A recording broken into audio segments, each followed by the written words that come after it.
compleja. Así que permíteme solo un instante para poder dar lugar a las formalidades del caso como tal.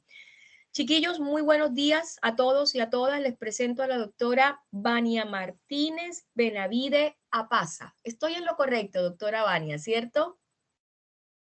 Muy bien, muy bien. La doctora Vania es catedrática, académica, universitaria y particularmente de la Policía Nacional del Perú.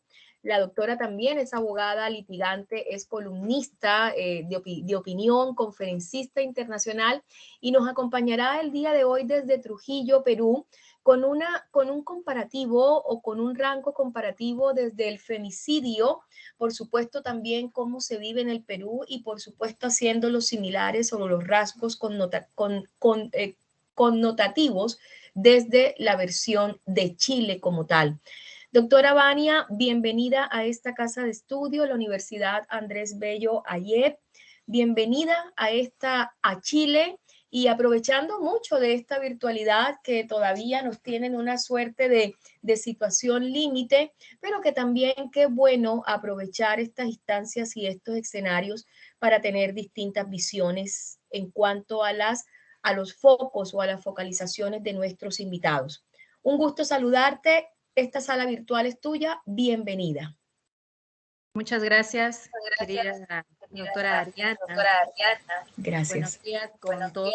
Cada uno, mi saludo fraterno, un abrazo desde la capital del efectivamente, y en La Libertad, país Perú, país hermano Chile también. Gracias por esta invitación que hace la Escuela de Desarrollo AYEP de la Universidad Andrés Bello en La Serena. Tengo familia en Chile, así que yo sé la importancia que tienen tanto los docentes como los discentes allá en este país hermano. Y en tu persona, doctora Ariana Benito Rebollo Vargas, muchísimas gracias también por tu excelente participación cada vez que nosotras nos hemos encontrado en los podios internacionales y la amistad que hemos cultivado, aun cuando en pandemia se han encontrado algunos límites. Creo que esta tecnología nos ha acercado en estas distancias que solamente eran kilómetros. Y miren ahora con ustedes, queridos oyentes, querida Ariana, cómo es que nos estamos viendo de a 10 centímetros y entonces estamos juntos y unidos. Gracias también por esta invitación que me honra, por el tema que únicamente no pertenece a un solo país ni pertenece a un solo continente. Este es un tema mundial. Ya estamos nosotros con la salud mental estimados en proporción, estadísticas, como más o menos un tercer y cuarto rango, porque Latinoamérica se ve afectado no solamente como víctimas, sino también como agresores. Entonces creo, queridos alumnos, entiendo que son tus alumnos, doctora Ariana, creo que esto más que una ponencia, más que una conversación, más que una conferencia, siempre a nosotros, porque también hemos sido alumnos en algún momento, nos tiene que invadir la necesidad de la reflexión y de las causas, como decía, y con esto voy a empezar con una pequeña cita de uno de mis filósofos más perseguidos, Friedrich Nietzsche. Él en un libro que estimo como una sugerencia deberíamos tener las personas de derecho, su libro Humano, demasiado humano, de 1878, él explicaba cómo es que nuestro cerebro es prácticamente idéntico a una cámara fotográfica. En estas cámaras fotográficas que todos conocemos, deberíamos de igual forma en el cerebro aprender a desprender cuáles son los errores y los horrores de las consecuencias que nosotros mismos originamos. Y entonces, cuando no nos damos cuenta de las consecuencias, decía Friedrich Nietzsche, pues tampoco podemos percibir cuáles son las causas. Y cuando hablamos de violencia, cuando hablamos de problemas domésticos, cuando hablamos de acosos y cualquier terminología negativa que nos va a llevar a una muerte, asesinato, feminicidio, parricidio, etcétera, estamos hablando definitivamente de la ceguera que tenemos frente a estas causas que nosotros no lo vemos, pero con las que convivimos, llámese hogar, consultoría, trabajo, amistad, familia, etcétera. Entonces es tan importante cuando estos temas se abordan, tan importante cuando hay conferencias, no únicamente le digo yo a mis alumnos de la policía, de las universidades, estar porque yo pago una pensión, estar porque yo soy capaz de comprar una biblioteca con tratados de derecho o tratados de violencia, sino estar y preguntarme qué es lo que yo puedo contribuir como ciudadano, qué es lo que yo puedo contribuir como alumna, como alumno, y qué es lo que yo puedo hacer válido para que no haya pasado en vano mi vida o mi recurrencia o mi camino por este mundo que vemos lamentablemente se violenta día a día. El feminicidio, voy a dar inicio a esta conversación. El feminicidio, nosotros aquí en el Perú, realmente, Ariana, alumnos, decía hace poco en la macroregión de La Libertad, fui invitada al sur de mi país, tiene tiene un corcho de inicio porque hay mucha dificultad en entender cuáles son las diferencias cuando en realidad no existen las diferencias. Acá nosotros manejamos 3 términos: femicidio, feminicidio y misoginia. Es una pregunta que siempre me hacen nuestros alumnos y seguramente a ti también, querida Ariana. Y en realidad cuando nosotros ya tenemos esta ventana para explicar, decimos lo siguiente, que no existe la diferencia respecto a las normas que nosotros manejamos aquí, las peruanas. No existe la diferencia. Tal vez ha habido una confusión cuando empezó aquí el primer término del femicidio. Femicidio, lo mismo nos pasó en Ecuador cuando nos encontramos, recordarás, Ariana. Femicidio aquí nosotros, al hacer la similitud, nuestras normas y nuestra doctrina lo concibe como un solo acto. Es singular el femicidio, un solo acto de violencia que conlleva a la muerte, quitar la vida. Aquella persona que quita la vida a fuego o un arma blanca a otra persona. Nada más. Pero como fue insuficiente, y sigue siendo insuficiente lamentablemente aquí en nuestro país, pensar en un solo acto, es que se recoge del año 1990, que es cuando ingresa por primera vez aquí al Perú el término feminicidio, a nuestro Código Penal. 1990 se recoge por primera vez aquí en el Perú ese término feminicidio a nuestro Código Penal, que no existía, no había espacio en nuestro Código Penal, no existía, no se utilizaba, no hablábamos de las muertes perpetradas para las mujeres, no existía, tanto así que en nuestro código está agregado con una inicial, el 108B, 108A, 108B, porque ya no había dónde ingresar este nuevo artículo. Finalmente fue ingresado como feminicidio. ¿Qué es el feminicidio en nosotros en términos distintos a femicidio? En Perú lo manejamos el feminicidio como los actos varios, es un plural, es más de un acto. Entonces, yo no solamente la estrangulo, yo no solamente la violo, yo no solamente le echo gasolina, yo no solamente la cerceno por partes, etc. No solamente hago un solo acto, sino que hago varios de estos, 2 o más. Por eso es que femicidio, que fue un solo acto, quedó insuficiente en el Perú y se agrega el término feminicidio, que son varios actos que terminan en quitar la vida a una mujer. Ahora, la misoginia, también diferentes autores aquí, jurisconsultos peruanos, definen a la misoginia exactamente igual como está definido el feminicidio. Por lo tanto, femicidio, feminicidio y misoginia aquí es exactamente lo mismo, solo se ha hecho una breve alteración, podríamos decir hasta lingüística, pero en el caso del territorio ya del derecho es únicamente la diferencia de singular un solo acto y más de uno para el término de feminicidio. ¿Sí? Hasta ahí creo que estamos para el punto de partida. Ahora bien, en cuanto a los tipos del feminicidio aquí en el Perú, realmente yo me siento muy, conmocionada por cómo es que el comportamiento del ser humano va dejando atrás nuestras normas. Decepcionada, sí, porque pertenezco al género humano, todos estamos dentro de la Tierra, de cómo cada vez lo que dicen siempre, la realidad supera a la ficción. y es que recordemos todos los actos repetitivos que se dan en nuestra sociedad, todos aquellos actos en los que encontramos la igualdad en nuestra comunidad, en nuestra sociedad, en algunas regiones.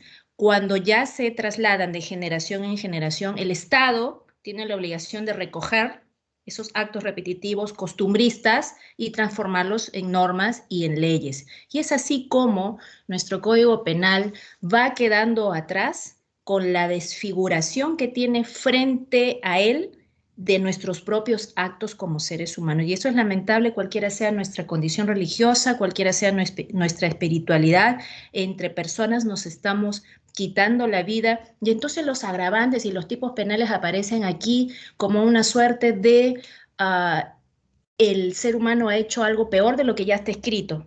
Entonces en algún momento aparecerá un código penal, yo ya no sé, Ariana, de qué temperatura si el que ya tenemos ahora mismo es aberrante. Es aberrante. Y entonces ahí aparecemos con nuestro tipo penal sobre que el feminicidio está ubicado en la parte especial sobre los delitos contra la vida, el cuerpo y la salud, evidentemente. Tenemos acá nuestro homicidio simple, tenemos nuestro homicidio calificado, siempre lo hemos tenido, tenemos nuestro parricidio, siempre lo hemos tenido, pero no había espacio, recalco, para el feminicidio y lo ubicaron, lo han metido a la fuerza en el 108A y en el 108B. El 108A, cuando fui invitada para dar una capacitación a comandantes, a coroneles, a oficiales, a médicos legistas, ellos preguntaban qué diferencia hay entre quitar la vida a una mujer si yo soy un civil o quitar la vida también a una mujer si yo pertenezco o tengo un rango o tengo un oficio o una profesión definida. Y hay una tremenda diferencia acá en Perú, porque hay un artículo especialmente para ellos, y lo recalco siempre en la policía, si es que los policías, oficiales, suboficiales, cometieran este acto de quitar la vida, de sustraer una existencia a una mujer, ellos tienen un agravante. No solo los policías, también los miembros de las Fuerzas Armadas, también un magistrado, también un fiscal, un secretario especialista de ese mismo órgano jurisdiccional, incluso los mismos integrantes del Tribunal Constitucional están ahí, nombrados específicamente en un artículo con una tipología penal. Frente a ellos, como poniendo una barrera o una pared, está el feminicidio en nuestro famoso 108B. Ahí estamos todos nosotros, los civiles, y que no tenemos de repente un cargo, pero sí en la parte calificada, como lo voy a explicar más adelante, nos vamos a encontrar con una suerte de subordinación o una suerte de posición laboral en la que si tengo a cargo un trabajador y yo someto o violento y definitivamente se le va la vida, estoy ya hablando de una calificación de año. Entonces, cuando encontramos esta tipología penal y esta penalidad, nosotros tenemos que reconocer, y yo reconozco como docente, que nuestro código está bien armado en este artículo, bien armado. Y les voy a decir por qué. Porque hace un deslinde de los actos y las penas. Si cometo este acto, tienes esta pena y no hay nada más que pensar. Muchos me dicen el derecho penal y los penalistas son fríos porque no hay nada que analizar, está ahí, que en realidad los no fríos son los civilistas. No comparto yo mucho esa apreciación, pero cuando encuentro esta suerte de artículos, recuerdo ese comentario porque está tan bien calificado, este es nuestro Código Penal peruano, que por ejemplo, en cuanto a la pena peruana del feminicidio, dice 15 años, un grupo de personas, 25 años, otro grupo de personas, súper grave, calificadísimo, y finalmente tenemos un tercer grupo en el feminicidio, que es la cadena perpetua. Tenemos la cadena perpetua para el feminicidio aquí en el Perú. Entonces, primer grupo 15 años, segundo grupo 25 años de prisión efectiva y tenemos la cadena perpetua. Y aquí está el bien sectorizado y armado artículo cuando, por ejemplo, nos menciona que se va 15 años a la cárcel aquel que le quita la vida a una mujer a través de la violencia familiar. Y es inevitable, como decía su excelente docente, la doctora Ariana, es inevitable que cada vez que nosotros hablamos de violencia familiar, tenemos que hablar del feminicidio, tenemos que hablar de las medidas de protección, tenemos que hablar de la ayuda insuficiente que tienen las mujeres a través del Estado en este delito del feminicidio. Recalco, en este delito del feminicidio, porque ya luego les voy a decir la incidencia de por qué digo en este, porque en los otros casos está sumamente protegida. Entonces, otra especificación que hace nuestro código, aquel que va 15 años de haber quitado la vida a una mujer es por la coacción. Y aquí cuando hablamos, por ejemplo, los magistrados de la Corte, hace poco hablábamos en un pleno de los magistrados, decían, pero ¿qué tipo de coacción? Si la coacción es general, la coacción tenemos que hacerlo específica. Y créanme, queridos alumnos, que la coacción cada vez que hacemos un nuevo proyecto, cada vez que sacamos un nuevo decreto, cada vez que sacamos una nueva ley, en realidad estamos llenando de abundante hoja al país y no nos damos cuenta, recuerden a Friedrich Nietzsche, de cuál es la causa para poder evitar estas consecuencias. Y es así que hace poco aquí en nuestro Congreso peruano se ha sacado la coacción laboral. Hace poco se ha sacado en la Corte de Justicia de Natacha de la Libertad la coacción entre personal del Poder Judicial. O sea, si yo estoy, por ejemplo, aquí en la organización Las Quintanas, voy a sacar mi propio reglamento de coacción de solamente los que habitan en Las Quintanas. Y no me doy cuenta que la reflexión debería ir en atacar las causas para evitar las consecuencias. Entonces, cuando aquí hablamos en el feminicidio peruano de aquel que quita la vida de una mujer después de haberla coaccionado, la gran interrogación de los magistrados es ¿y qué tipo de coacción? Porque si ha sacado una norma de, por ejemplo, la coacción laboral, entonces vayan a un juez laboral. Y yo no soy competente porque me ha llegado a mí el feminicidio por competencia civil. Pero como es una coacción laboral, deríveselo a mi colega. Y ahí entramos en una suerte de tiempo extendido cuando las personas piden justicia y no la tienen porque el tiempo pasó. Y dicen que cuando ya se resuelve una justicia después de muchos años ya no hay justicia y yo doy la razón en eso. Después tenemos nosotros el hostigamiento sexual o el acoso sexual. Nosotros acá en Perú tenemos también desde hace unos 3, 4 años, poco antes de la pandemia, el famoso acoso callejero. Desconozco si lo tienen ahí en su país, ya me irán contando.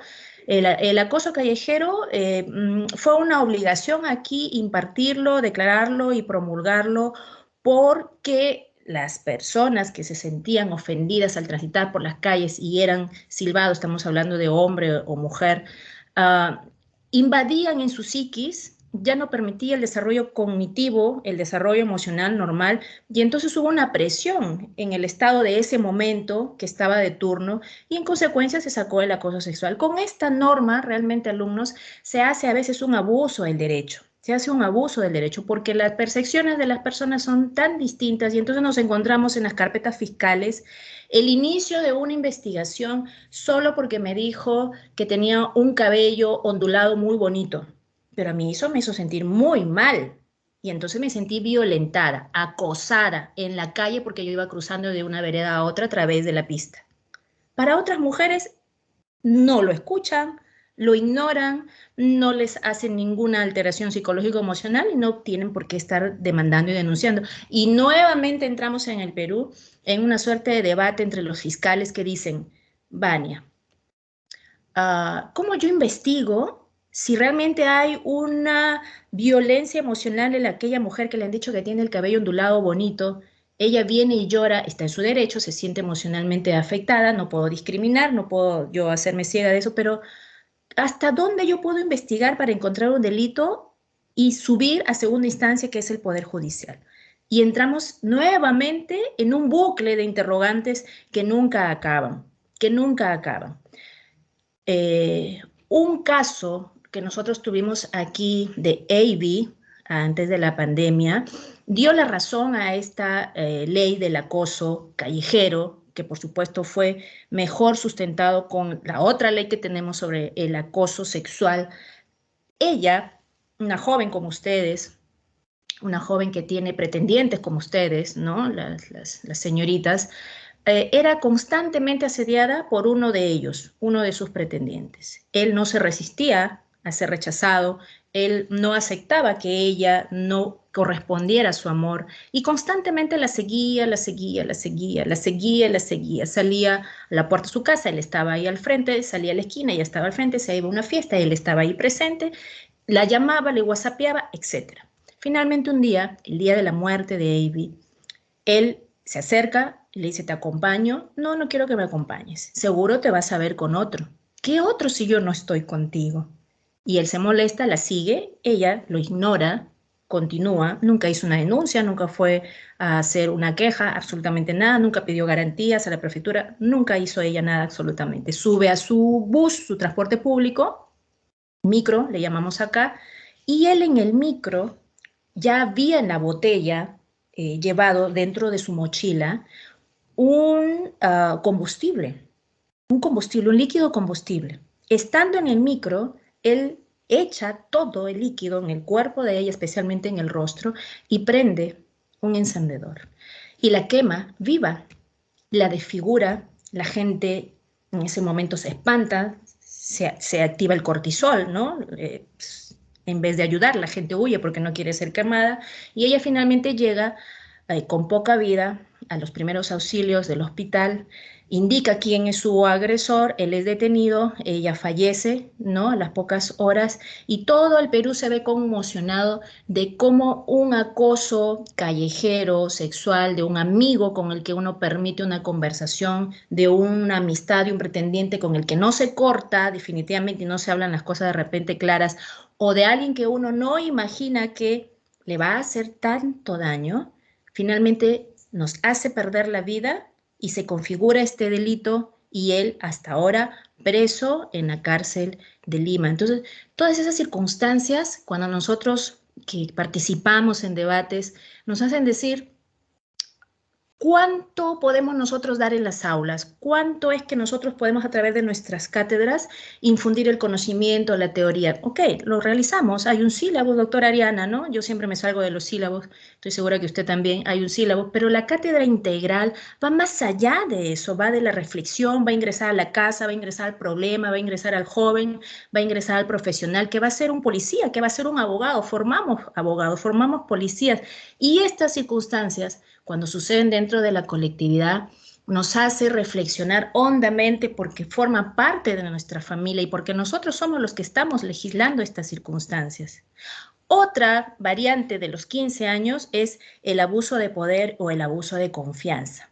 Entonces yo le pregunto a los comisarios, cuando nos vamos a capacitar, ¿ustedes tienen poder en las comisarías? Y como ya saben lo que les voy a decir, sí, me digo más fuerte, sí, todos tienen, ok, tienen poder. Por lo tanto, si un comisario que tiene un rango mayor, un comandante, un coronel, un mayor, supedita de manera inadecuada a un subalterno, estamos hablando de una femenina, de una señorita, su oficial u oficial, para hacer actos en contra del pudor o aún antes llegar en contra del pudor, llegar, por ejemplo, a pedir que se quede muchísimas más horas o que le acompañe o que le haga algunos trabajos o que se siente más cerca de él al lado de su escritorio, estamos hablando ya urgentemente de una queja o una denuncia que tendríamos que interponer, primero sobre el acoso, de una falta también de respeto a uno mismo, que si no se pone en ese momento en autos en alto, podría configurarse en un feminicidio. Si no, de otra manera, no existieran estos casos, como por ejemplo les he relatado, ni estuviera configurado como el abuso de poder o el abuso de confianza que vemos nosotros en todas partes del país, en todas partes del país. Y miren, les comento, aquí en la policía esto sucede muchísimo. Y cuando uno les pregunta, ¿por qué es que te permites hacer tales trabajos? ¿Por qué es que permites ese trato inadecuado? ¿Por qué es que no, yo no veo la dignidad, no veo absolutamente nada en esos tratos? Y lo que me contestan siempre, porque dicen que así es de la vida militar, con lo que yo no estoy de acuerdo, es que ser subalterno implica obedecer, sin dudas ni murmuraciones. Obedecer, sin dudas y sin murmuraciones. Y lo vemos a cada rato. Yo lo veo todas las semanas que voy a la escuela que está fuera de Trujillo, como un coronel con todos sus galones y todos sus rangos, trata como si fuera no un ser humano a un oficial o a un suboficial. Y entonces ahí entramos en una discusión, ¿no? De principios, de ser humano, de moral, que difícilmente se puede cambiar cuando ya las personas son mayores, ¿no? Por eso nuestro trabajo como jóvenes docentes, como catedráticos policiales, es hacer que estos jóvenes que recién están en las aulas, tanto como abogados, tanto como futuros policías, llegado ellos, en el caso de nuestros, los abogados, cuando tengan sus maestrías, sus doctorados, sus PhD, sus exam, etc., en el caso de ellos que vayan aumentando en su rango hasta ser coroneles, aprendan la calidad humana de respetar en el trato, en la conducta, en el comportamiento, sin hacer sumiso a nadie, aun cuando yo tengo un poder o cuando tengo una calificación especial por una confianza que se me ha dado de un rango de trabajo laboral. Otro, porque son solamente aquí 4, es la discriminación. Si yo luego de discriminar a una mujer le quito la vida, me voy 15 años a la cárcel. Un ejemplo, si yo estoy discriminando por el color, como también vimos aquí, y eso sucedió aquí en Trujillo, a una mujer de color oscuro, era una señorita que recién acababa de obtener la mayoría de edad, 20 años de edad, todo el tiempo discriminada por el color bastante oscuro de su piel, cumple 19, 20 años recién. Otra mujer, y ahí va de repente una pregunta de los que me iba a hacer a alguien, me la hacen siempre, ¿a una mujer tiene que matarla un hombre necesariamente? No, también puede ser una mujer, como este es el caso.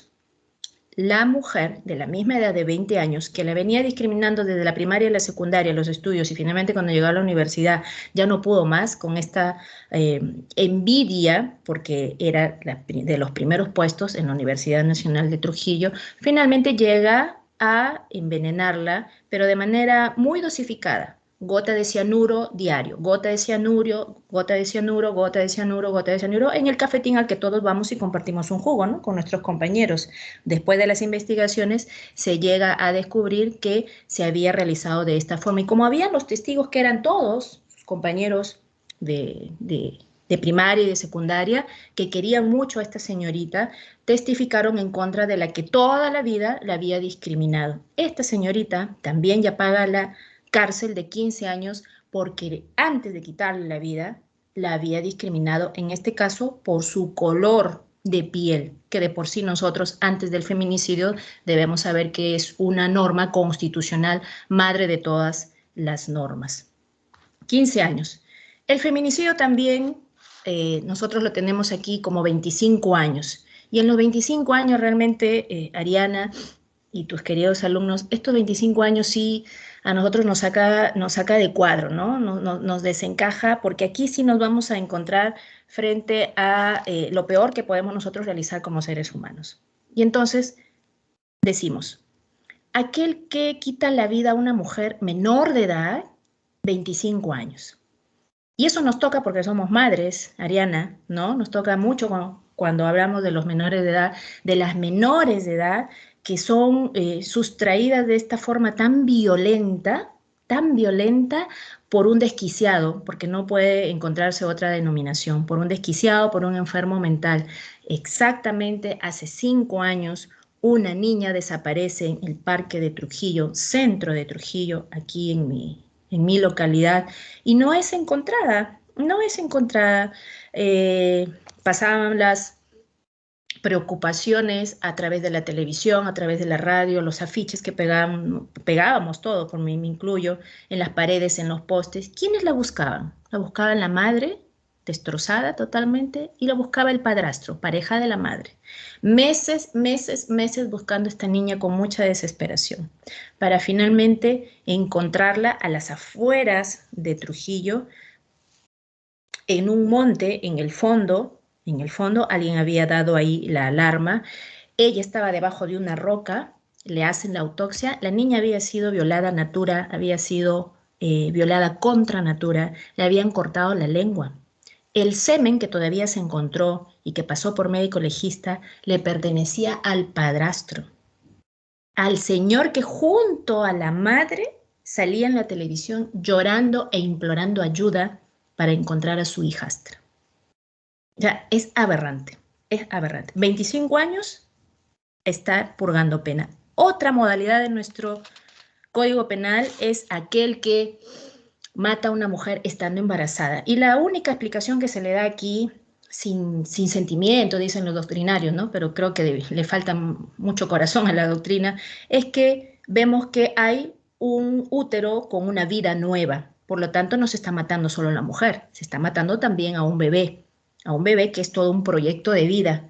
25 años para aquel que asesina a una mujer embarazada, que también lo vemos en Latinoamérica de forma recurrente, sobre todo en los sectores donde tenemos una escasez de preparación tal vez cultural, ¿no? Cultural, eso porque nosotros lo leemos en la defensa de aquellos que contratan a un abogado y tratan de defender lo indefendible.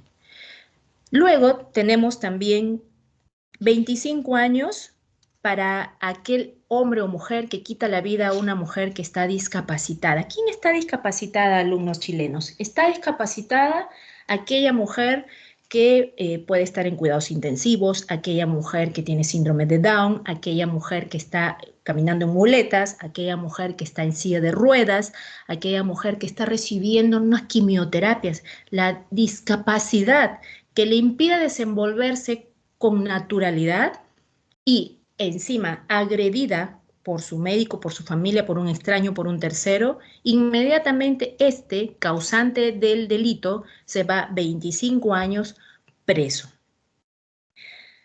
La forma agravante, ojalá tomaran nota para que hagan la similitud con sus leyes chilenas o con su Código Penal chileno, la agravante aquí para los 25 años es si es que yo utilizo fuego, como el ejemplo que les puse inicialmente, del pretendiente que incendia a la señorita en el micro con combustible. Si yo utilizo otro agravante, veneno, como esta señorita asesinada por su propia compañera de primaria secundaria que la envenenaba, cianuro un día, mañana otro, como todos los días íbamos a cafetín, pues entonces no le costaba a ella nada con un gotero ingresar el veneno e ir intoxicando el cuerpo de su compañera, a quien finalmente dio muerte. También un agravante aquí, para irnos 25 años presos, es la explosión. Cuando yo dinamito el cuerpo de la mujer a la que finalmente por X circunstancia de causas le quiero quitar la vida. Una explosión también, esto me preguntan mucho también en la escuela, ¿qué tipo de explosión, mi catedrática? ¿Necesariamente es una granada? No, necesariamente no. También puede ser un explosivo de menor voltaje, pero ubicado en las partes vitales del cuerpo, de nuestra fisionomía. ¿Cuál es la parte vital de nuestro cuerpo? La parte de acá, del corazón, la parte de la sien, las dos sienes donde tenemos el árbol de la vida, y la otra parte en el estómago. Recuerden que el estómago es el segundo cerebro del ser humano, por lo tanto, si hay algún explosivo capaz de romper nuestras 7 pieles, las 7 barreras que tenemos en nuestro organismo, inmediatamente nos va a causar la muerte, porque detrás de esta piel están las arterias por donde circulan la mayor administración de líquido llamado sangre. Aquel que actúa por lucro, mato a una mujer porque sé que en su casa tiene dinero, en una bóveda tiene dinero, en una mesa de noche tiene dinero, en un closet, etc. Me estorba la mujer, la presencia de la mujer. Y entonces yo la mato para apoderarme de este bien económico, de este patrimonio económico. 25 años preso. Ustedes también lo tienen, creo, ferocidad, crueldad y alevosía. Esos son términos que yo escucho desde niña, desde antes de ser abogada, y realmente también esto ha superado mucho a la teoría, mucho. La realidad se ha superado a la teoría. Y también 25 años aquel que mata para ocultar otro delito. Y eso lo vemos mucho en los tribunales penales, jóvenes alumnos, bastante lo vemos en los tribunales penales, cuando para yo, por ejemplo, luego de haber hecho un escalamiento, ya es agravante, derecho penal, luego de haberlo hecho en la noche, también ya es un agravante, derecho penal, y haber ingresado a una casa donde lo único que yo podía saltearme a la puerta, pero no contaba con que había una reja, hago el destrozo de esta reja y encuentro animales y les doy veneno a los animales. Ya estoy cometiendo más de 4 delitos. El escalamiento de noche, daño material, la puerta, el fierro, matar a los animales. Acá tenemos nosotros protegidos a los animales, a los perros domésticos y a los de la calle también. Y de pronto, cuando yo pensaba que no había absolutamente ninguna persona, porque lo había calculado, no hay delito perfecto, recuerden, Zaffaroni, no hay delito perfecto, encuentro que sale una persona mayor de edad de dentro y me ve, me observa, me atrapa y entramos en pánico los dos. Y yo lo que voy a hacer es quitarle la vida a esta persona, mujer, para tapar mis otros delitos. Aquel que hace esta serie de actos consecutivos para tapar algo que ya hizo, 25 años también a la cárcel. Finalmente, terminando en esta sectorización de los tipos penales con la penalidad, se preguntarán ustedes, ¿cuándo entonces, si ya es tan grave los elementos del derecho penal en Perú, ¿cuándo entonces estaríamos hablando de una cadena perpetua por feminicidio? Señores, hablamos de cadena perpetua acá en feminicidio cuando uno o más agravantes se repiten o van de a dos para más. Es decir, tengo que estar primero dentro de los 25 años. Fuego, ya le eché combustible, la estoy quemando. ¿Okay? Pero antes de eso, yo he actuado con ferocidad. Le he quitado un brazo. Le he cortado los labios de la parte genital. Cuando yo entro y le echo fuego, le cerceno, le corto los labios de la parte genital, pero con la intención de llevarme todas las joyas y toda la bandeja de plata que yo sé que tienen en esa casa. Patrimonio económico, recuerden. Si yo ingreso a cometer un delito criminal, penal, tipificado perfectamente, y estoy acumulando un agravante, 2, suficiente, o más de 2, entonces ya me voy por cadena perpetua.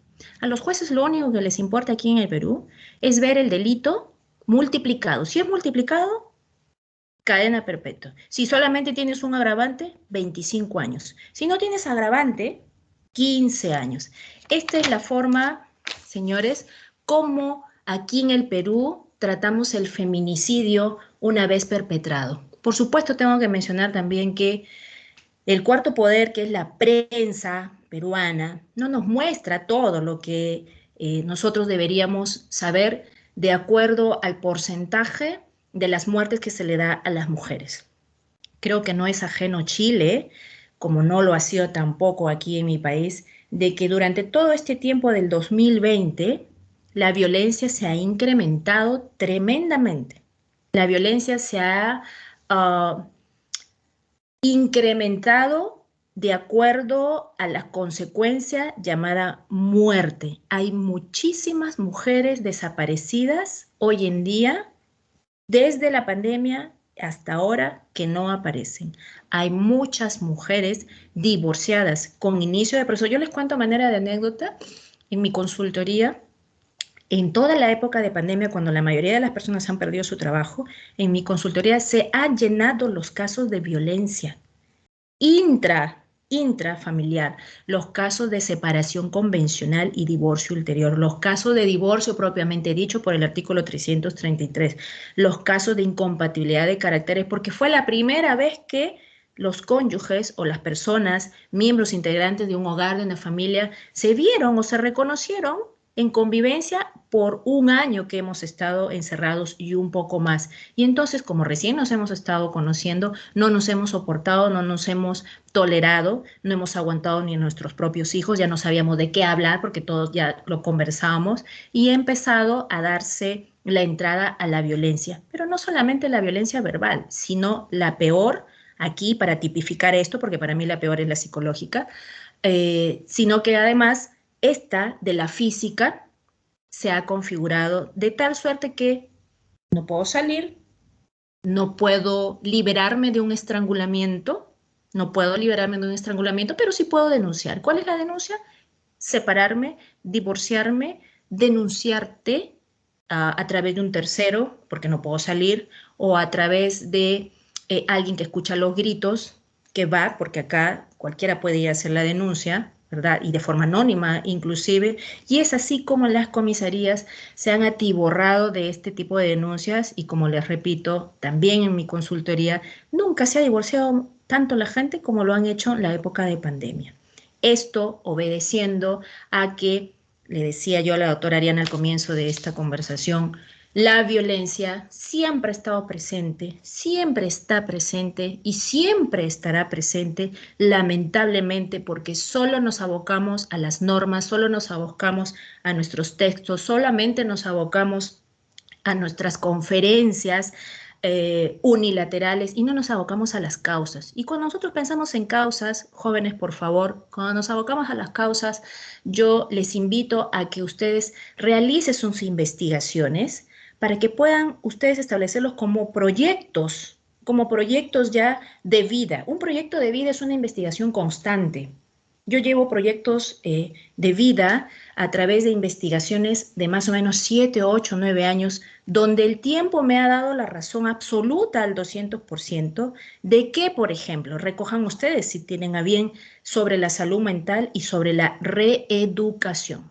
La salud mental y la reeducación. Salud mental de nosotros, la reeducación de nosotros también, que aunque decimos ya somos mayores, ya somos titulados, no, la reeducación es necesaria junto con la salud mental a través de unos cambios incluso de las reformas constitucionales. No es poesía, no es nada de ensueño, no es subjetivismo. Esto se trata de hacer efectivo. No lo vamos a ver, no lo vamos a ver, lo van a ver sus nietos, sus hijos, porque la solución está en generaciones futuras. Lamentablemente ahora no lo podemos hacer, no lo vamos a poder ver, pero sí vamos a contribuir con esos proyectos de vida a través de la investigación de las causas, señores, de las causas que ustedes ya deberían, y estoy segura, tienen recogido para que lo sometan a sus trabajos con sus docentes, con sus catedráticos, con sus colegas, cuando ya se titulen, cuando salgan del país, como salimos con la doctora Ariana, juntas y nos encontramos en los polos internacionales y cada una trae de su país. ¿Qué causa el feminicidio en el Perú? ¿Por qué hay más en este país? ¿Por qué no hay en este otro país menos? Conversamos también con una catedrática ecuatoriana donde hay un quinto elemento de violencia. Y nosotros en el Perú solo tenemos 4 violencias. Ustedes no sé cuántas configuraciones de violencia tendrán, ya me contarán, pero eso, al unir nuestras causas, nuestras omisiones, permite que evitemos algunas consecuencias para estas generaciones futuras que les comento. No sé hasta acá algún comentario, alguna inquietud, algo que quedó para de repente redundar. Los escucho, por favor, para poder continuar. Doctora Vania, que quiera indagar, preguntar, o está claro hasta la instancia que la doctora Vania está explicando que realmente, doctora Vania, me he quedado, tengo que admitirte que inevitable no sentir emoción y excitación frente a los casos que has expuesto, que tampoco están para nada cerca de lo que también se ha vivido en temas de femicidio acá en Chile, que también tocó en su defecto la misma tipología penal, ya no había dónde incorporarlo y también tocó agregar, digamos, un bis, un ter, un cuáter para poderlo incluir en la categoría de homicidio, pero en la categoría del artículo 390 bis, que es precisamente el punible de femicidio, con todas las características que claramente tú has evidenciado. No sé si hay alguna pregunta, duda, para poder ya que la doctora Vania también siga con el transcurrir de su conversación. Jóvenes.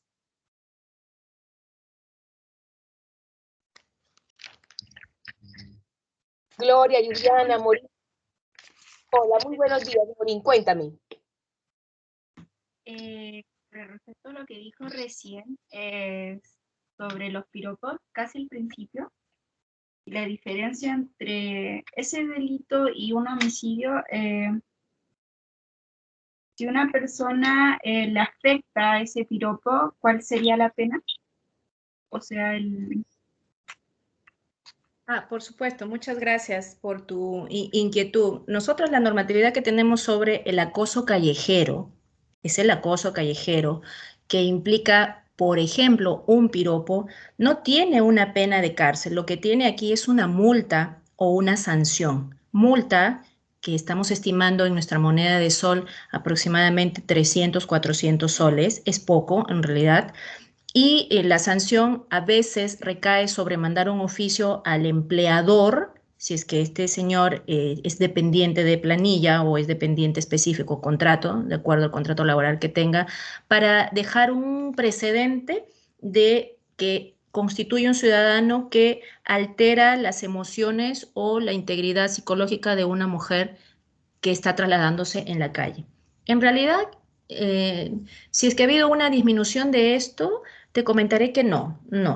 Acá el peruano es bastante machista, y le importa poco, por decir nada, esta sanción. Y bueno, a mí me gustó una mujer, le dije que era hermosa, que tenía un buen trasero, que tenía un buen cabello, yo la persigo una cuadra, le estoy silbando, tengo plata para pagar la multa que me pueda poner un fiscal. Así es como razona el peruano machista. Por eso, ver tras de ese piropo qué pasa en la psicología de este hombre ya es una cuestión de reeducación, como repito, una causa de proyecto de vida para estudiarlo y investigarlo. Muy bien. ¿Alguien más con algún otro interrogante adicional para nuestra invitada? Yo, profesora Gloria. Gracias, Gloria, por favor. Doctora Benavides, una pregunta. Para aquella persona que ha matado a su esposa y a ellos se le junta el parricidio que ha ejercido en contra de sus hijos, aparte de la pena, ¿existe alguna ayuda mental para aquellas personas que quizás más adelante irán a salir de la cárcel y, como dice la profesora Ariana, ejercerán la puerta giratoria de volver a cometer otro delito? Muchas gracias, Gloria. Tu pregunta va muchísimo a la reflexión, muchísimo a la reflexión. No, aquí nosotros no hacemos esta suerte de atender psicológicamente ni a la familia, ni mucho menos a quien ha perpetrado. Partamos de feminicidio y parricidio. Si yo cometo ambas cosas, ¿no?, en una sola persona, acá la pena que se impone es la mayor. No tenemos una acumulación de penas. No tenemos una suma como lo tiene el sistema anglosajón, ¿no? Nosotros somos aquí un sistema romano-germánico en Perú. Y entonces, ¿cuál es el de mayor pena? Te vas por la de mayor pena. Y en el caso de feminicidio tendríamos que ver los 15, 25 o la cadena perpetua. En la única instancia donde se recibe un apoyo psicológico, pero no para el agresor, no para el que ha delinquido, sino para la víctima en ese momento, querida Gloria, es solamente en el instante de la denuncia recaída a nivel policial, que es la primera. Policial, primera, fiscal, segunda y tercero, judicial. Solamente se acaba en comisaría. ¿De qué forma? Llamen al médico legista para que vea las heridas. Ok, un médico legista. Llamen al perito, el asistente, el psicólogo o la psicóloga que está de turno. ¿Cuánto tiempo me voy a demorar hablando con aquella mujer que ha logrado salir corriendo del baño porque él estaba amenazando borracho de que le iba a patear en la barriga porque ella estaba embarazada? ¿Cuánto tiempo lleva esa atención? ¿Lleva 30 minutos? ¿Lleva 40 minutos? No lleva más. No lleva más. Y entonces se queda insuficiente. Ese es un talón de Aquiles que tenemos en el Perú, porque luego el psicólogo en el Poder Judicial, están los psicólogos, pero no están para atender ese tipo de delitos. En Fiscalía no existe. No existe. Entonces, sí, realmente has tocado ahí un punto vacío, una laguna que tenemos nosotros aquí en el Perú, por el que muchas mujeres, aun cuando están con un documento serio, con una disposición que dice medidas de protección para la doctora Vania Benavides, y yo ya me siento protegida como un escudo, pero salgo y yo sigo estando de protegida, ¿no? Muchas de las mujeres que han fallecido, muchas, no todas, muchas, han tenido, Gloria, sus medidas de protección, porque han ido a quejarse del acoso, han ido a quejarse por cualquiera de estas agravantes y las han atendido, sí, la policía, psicológicamente, media hora, una hora, nada más. Han subido a instancia de fiscalía, los fiscales están muy ocupados, están con una sobrecarga procesal, algunos lo archivan y el que no lo archivó lo pasó a Poder Judicial, el juez, lamentablemente lo digo, aunque tenga yo todos mis amigos jueces, chancan el formato, la plantilla en la computadora, salen a veces con nombres que no son porque han chancado, no lo analizan, no interiorizan su problema como suyo y ya, denle su medida de protección. Pasan 1 o 2 meses y lo vemos por televisión, uno está tomando su café, pero ella tenía medida de protección. Entonces, ¿dónde queda el Estado? Por eso, en esta parte del feminicidio, el Estado peruano es insuficiente. Hay algo que todavía está temblando, hay algo muy débil que hace que año tras año las mujeres sigan muriendo de forma vertiginosa y nosotros sigamos de luto como hasta ahora y mucho más después del tiempo de pandemia, que no funciona en el órgano jurisdiccional. Y no se trata de poner más juzgados, no se trata de poner más jueces supernumerarios, no se trata de poner más leyes. Hace poco me invitaron, Gloria, al Congreso de la República Peruana, a debatir justamente sobre este tema de acoso. Y como le decía a su doctora Ariana, hablar de acoso es hablar de violencia. Y si hablamos de violencia, ¿qué voy a hacer como congresista? Voy a sacar una ley adicional, voy a sacar un nuevo proyecto de ley para que toda la población de donde yo represento la libertad me aplaude y salimos en las fotografías. No, este tema de violencia no es tema de leyes, este tema de violencia es tema de hogar, hogar, hogar, hogar, familia, salud mental, reeducación. Y si hablamos de reeducación, estamos hablando del Ministerio de Educación. Y si hablamos del Ministerio de Educación, estamos hablando del presidente. Y si hablamos de salud mental, estamos hablando de ti, Gloria, de ti, Bárbara, Francesca, Juliana, de Catherine, de Paola, de Vicente. Estamos hablando de todos nosotros, que somos hermanas, que somos mamás, que somos primas hermanas, que somos vecinas, que somos mujeres, que somos enamoradas, que somos novias. Todo eso es salud mental, que después se desemboca, miren, en las consecuencias tan nefastas de las que les he hablado en estos ejemplos crudos de sangre, pero es que no hay otros ejemplos más que den la radiografía exacta de nuestro pobre Código Penal peruano.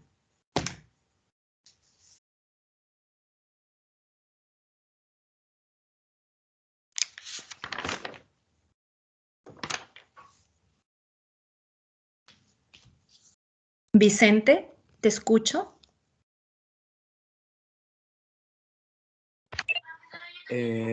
O sea, más que nada, preguntarle sobre las personas, las mujeres transgénero, si en el caso de ellas, ¿es exactamente lo mismo o es como un tema más complejo, para así decirlo? Muy bien. No copié bien. Vicente, por favor, nuevamente. Disculpa. En el tema de las mujeres transgénero, que, ¿cómo se llama? ¿Cómo se llama? Se me fue la... Que si eran tratadas de la misma forma. Sí, que era como a ver, en el caso de las mujeres transgénero, es como el mismo, ¿cómo se dice? ¿El femicidio es lo mismo que para otras mujeres o es como un tema más complejo por el hecho de poder tener una transición de género? Sí, muchas gracias. Claro, o sea, aquí nosotros en el Perú, a ver, no solamente sucede con las mujeres transgénero, ¿no? No solamente con ellas. Sucede también en caso opuesto o viceversa. Y el trato es exactamente el mismo. Si fue un hombre cuya operación ya le ha permitido, no solamente de forma genital y física, transformarse en una mujer, sino que además en la RENIET ya no se llama Pedro Pablo, sino que ahora se llama Juana María, definitivamente alguien la asesina, no la vamos a poner las leyes peruanas en la tipología criminal penalista de un asesinato o un homicidio, por más que haya sido calificado. Ella ingresa al feminicidio de nuestro 108B del Código Penal peruano. O sea, el trato es sin discriminación. Imagínate tú, Vicente, que fueras, o cuando seas tú magistrado, que des un trato diferente, ¿no?, a una persona que, aunque fue hombre y ya se sabe mujer por operada y porque su DNI ya sale mujer, ¿ok?, no la pongas tú como víctima de feminicidio más no de homicidio. Te viene una queja tremenda de la familia, ¿no?, por discriminación, y los jueces son los últimos o los únicos que no deberían, creo yo, ¿no?, cometer ninguna falta, ninguna afrenta a nuestra Carta Magna, a nuestra Constitución política. Entonces, aquí en el Perú, realmente en ese aspecto sí se respeta. Ahora, ¿cuándo es que yo no? Y conversábamos, por ejemplo, con el doctor Marcos Celis Vázquez, es para mí el mejor juez de la Corte Superior de Justicia de la Libertad. ¿Cuándo sí, por ejemplo, yo no puedo tratar como varón a una persona que se está comportando como mujer en mi juzgado, en mi despacho? Y él nos comentaba, él ha llegado con todo un performance, ¿no?, de mujer, vestido, cabello, rostro, una piel excelente, hablaba como mujer, pero se notaba pues la voz del varón, que ustedes es inconfundible, ¿correcto? El DNI, cuando yo como juez le pido identifique ese señor, y él le dice, señorita, señorita, dígame, bueno, identifique ese señor. Él le muestra el DNI al señor magistrado, este es un DNI peruano, y en el DNI decía el nombre de varón, decía el nombre de varón, y aun cuando él reclamó y dijo que la traten como mujer porque ella se sentía mujer, porque ella era una mujer, porque a ella le habían agredido, le habían robado, etcétera, ahí es el único caso, junto con otros, en los que no se puede configurar ni el trato, ni la disposición, ni la sentencia, ni la ejecución de un acto judicial contrario a un sexo que todavía ni se ha cambiado ni se ha oficializado a través de su propio documento de identidad, Vicente. ¿Sí? Esa sería la respuesta que yo te doy a tu interrogante. En el Perú sí se respeta a aquella mujer que ya ha hecho el cambio y se le tiene que seguir tratando como varón, aun cuando se le vea como mujer a aquel otro individuo que todavía no ha hecho ni el cambio de sus genitales, de su cuerpo, ni de tampoco su documento oficial de identidad nacional peruana.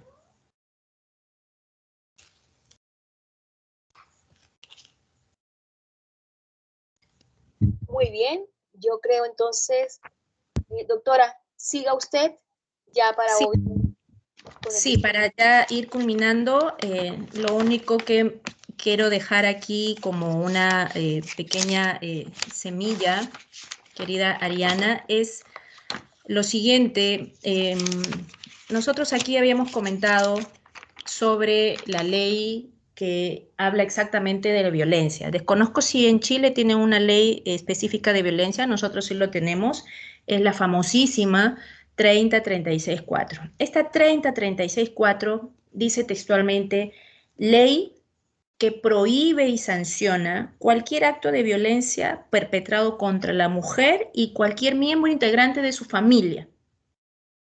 Ley que sanciona y previene cualquier acto de violencia contra la mujer o cualquier integrante de su familia. Esto quiere decir que no solamente las mujeres pueden ir corriendo a una comisaría o una fiscalía, sino también cualquiera que esté en su casa, su papá, su mamá, su tío, su hermano, la señorita a la que yo pago para que me asista en las labores domésticas, mi comadre o mi compadre con el que me une un vínculo espiritual, todas estas personas que estén dentro del mismo techo, pernoctando, viviendo, durmiendo, viviendo, pueden ir y hacerse partícipes para que les defienda esta ley de la 3036-4.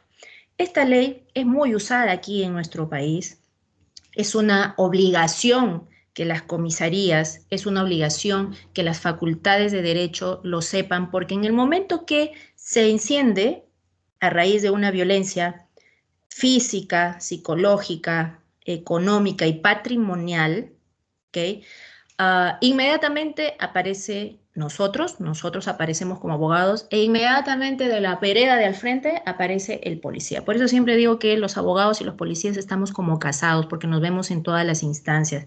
Inmediatamente luego tenemos que hacer la ficha de la valoración. Esta famosa ficha de valoración que yo le enseño con mucha rigurosidad en la policía porque es de primera mano el policía que ve a la mujer golpeada, a la mujer llorando, a la mujer en ansiedad, en depresión, en colapso nervioso, es quien ve realmente el suceso original, primario de esta violencia. De ahí nadie más lo va a ver igual, porque quien llega a la policía es el afectado en esos primeros minutos. Ya luego los minutos pasan, recuerden, viene el psicólogo, media hora lo atiende y luego ya viene el fiscal de turno y nos vamos a fiscalía. Entonces, esa ficha de valoración pasa por todo ese recorrido y donde va a llegar finalmente es a la mano del juez. Y el juez va a observar la ficha de valoración cuyo contenido, que vale como oro, dice lo siguiente. Tú como policía has visto que el daño es leve, es regular o es urgente. Leve, regular o urgente.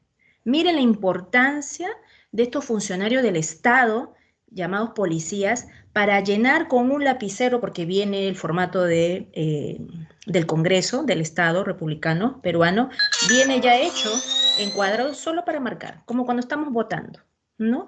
Y ahí entra una suerte también de concientización, una suerte de el principio de la verdad, de ser honestos, de no apoyar la injusticia, de no ser machistas, tampoco ser feministas, de no ser absolutamente nada más que honesto con nuestra propia observación y percepción, como le digo a todos los policías, y marcar la verdad, porque debajo de esa verdad va a ir el sello y la firma de este suboficial. Y entonces es el único documento cierto que el juez va a valorar para emitir una sentencia o emitir una cárcel o emitir una multa o emitir una sanción. Este tema, señores, para concluir sobre violencia, no recalco, la solución está en las leyes, no está la solución en las leyes. Nosotros tenemos, miren mis manos, tenemos las leyes que van subiendo, subiendo, subiendo, pero la violencia, el feminicidio y todo lo que implique violencia ha superado y seguirá superando. Entonces, está más que demostrado que las leyes nunca van a dar solución a estos temas de violencia. Nosotros somos a través de nuestras familias y nuestras conductas personales.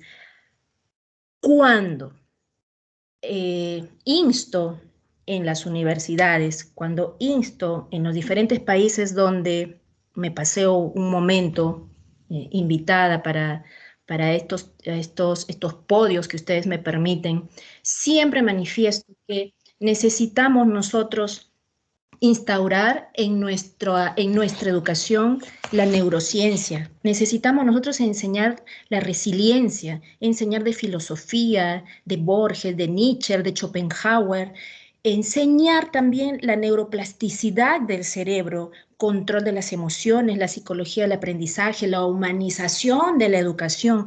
Todo eso nosotros lo necesitamos y que no lo encontramos en las universidades, no lo encontramos en ninguno de los niveles educativos. Si eso en algún momento nosotros lo pusiéramos para la reeducación, créanme, señores, créanme que la salud mental mejoraría y disminuiría estas consecuencias que cada vez a nosotros nos va intimidando con mucha pena porque el humano se está deshumanizando. Y me despido con esta frase de Martin Luther King, haciendo el eco por todas estas muertes de tantas mujeres, de tantos hombres, de tantos niños, de tantos ancianos, cuando menciona lo siguiente: guárdame de la violencia, del puño, de la lengua o incluso guárdame de la violencia del corazón. Gracias.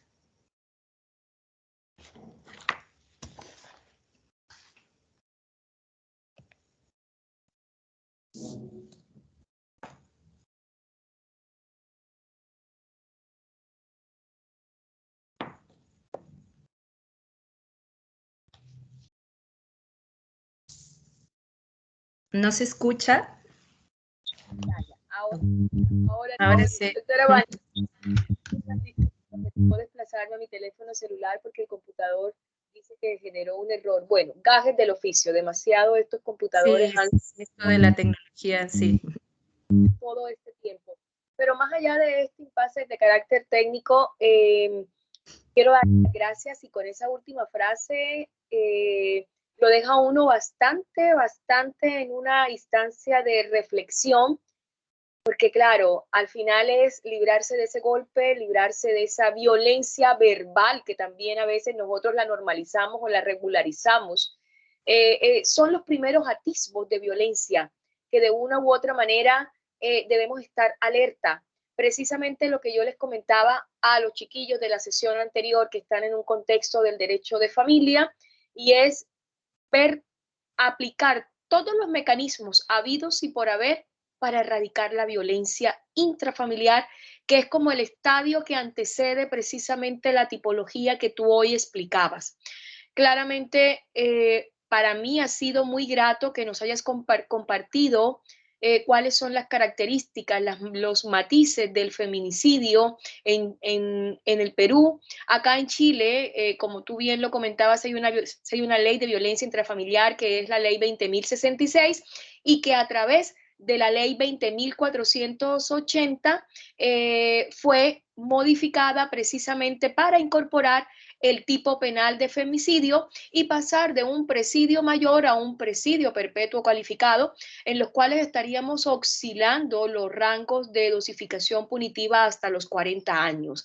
También tenemos casos muy emblemáticos. Recientemente, como te digo, en la sesión de familia nos comentaban cómo se había creado o por qué se había creado la ley de violencia intrafamiliar en Colombia y cuál era la que aplicaba acá, que de una u otra manera también se origina por la ley Gabriela, por una mujer que también fue un femicidio muy connotado acá en Chile y que hace que de una u otra manera nosotros a través del escenario institucional, del escenario estatal, creamos o creemos que todos los mecanismos que se están implementando debiesen ser útiles precisamente para erradicar aquello. Lamentablemente ahorita en pandemia se han activado una suerte de factores estresores que hacen que de una u otra manera la situación de riesgo, por el contrario, sea mucho más latente y se haya disparado, permíteme el término, a nivel estadístico las comisiones de este tipo de punibles.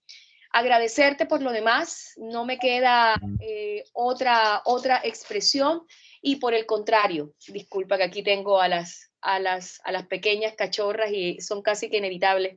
Me sucedió que día también una conferencia internacional. Dios mío, bueno, los gajes del oficio estando en tecnología, disculpa. Agradecerte, doctora Vania, y siempre está tu casa de estudio. Creo que nos replicaremos con otro curso ya en otra jornada. Y fue muy precisa, sobre todo, ¿sabes qué me quedó como buen estudiante que fui el día de hoy? El tema del acoso callejero, que Chile no lo ha regularizado todavía y también se convierte en uno de los estadios o escenarios de lobby o antesala para este tipo de punibles. Muchas gracias, doctora Ariana. Yo complacida de volver cuando ustedes me llamen y siempre al servicio y el apoyo de la humanidad, que somos todos nosotros. Muchísimas gracias, doctora Vania. Bienvenida siempre. Esta es tu casa de estudios. Entonces, nada, me toca despedirte con todo el beneplácito del caso y te espero, pues, obviamente, en el próximo escenario que ya también conforme a tu agenda hemos concertado. Ellos, antes de despedir a nuestra invitada, recuerden ustedes, a través de nuestra delegada, yo voy a enviar un correíto remitiendo cuáles son los contenidos temáticos que entrarán, por supuesto, en la evaluación del lunes 4 de octubre. Y también abordaremos un poco de este tipo penal dentro del contexto chileno para cerrar este ciclo de la unidad 2. Muchísimas gracias a nuestra invitada, creo que todos los aplausos del caso y bienvenida siempre, doctora Vania Benavides. Muchas gracias, doctora Diana, nuevamente. Gracias, Bárbara, Francesca, Juliana, Gloria, Caterín, Paola, Vicente Rojo y todos los que han estado conectados a esta humilde conversación. Un saludo fraterno también, un abrazo, paz y bien para ustedes y nos vemos. Hasta luego. Gracias. Chao, chao a todos. Bonita colación. Bueno, bonito resto de día para nuestra invitada en el Perú, que todavía hay diferencia de uso horario. Chao, chao.